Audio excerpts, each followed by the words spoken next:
Untuk membersihkan namanya, dokter itu pun menceritakan kronologi kejadian itu. Malam itu Lucy datang dengan keadaan mabuk. Dia pun datang ke meja resepsionis dan datang kepada dokter untuk meminta tolong mengobati luka di tangannya. Agar tidak mengganggu pasien lain, dokter itu pun kemudian menghentikan pekerjaannya dan membawa Lucy ke ruang perawatan. Namun terlihat Lucy masih dikuasai oleh alkohol dan sempat menggoda dokter tersebut. Untuk menghindari kesalahpahaman, dokter pun akhirnya menyuntikkan obat bius kepadanya. Dan tak disangka setelah itu Lucy pun mulai memfitnah dirinya. Meski polisi yakin dokter itu tidak bersalah, sesuai prosedur mereka pun tetap mengambil sampel darahnya. Dan polisi segera memeriksa sampel itu di laboratorium saat itu juga. Dan hasilnya di luar dugaan. DNA dokter itu tidak cocok dengan sampel darah celana dalam Lucy. Dan artinya orang yang bersama Lucy malam itu adalah orang lain. Lalu keesokan paginya polisi pun mengumumkan hasil ini dengan suara keras di jalan yang biasa dilalui Lucy saat berangkat sekolah, sehingga perilaku Lucy pun dan tuduhannya pun terhadap dokter itu pun cepat menyebar di kota kecil itu. Tidak terima, Lucy pun kemudian mendatangi kepala polisi. Ia curiga ada kesalahan dalam pengambilan sampel darah itu dan ia pun meminta pemeriksaan ulang.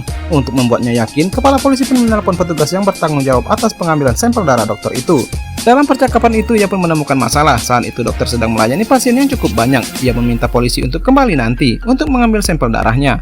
Dan setelah polisi pergi, dokter itu pun mengambil sendiri satu tabung darah tanpa pengawasan dan memberikannya kepada perawat untuk diberi label, lalu diserahkan ke polisi yang ada di mobil. Kepala polisi pun menyadari dokter itu bisa saja menggunakan darah orang lain. Ia pun kemudian menemui dokter itu dan meminta pengambilan darah ulang dan di bawah pengawasannya.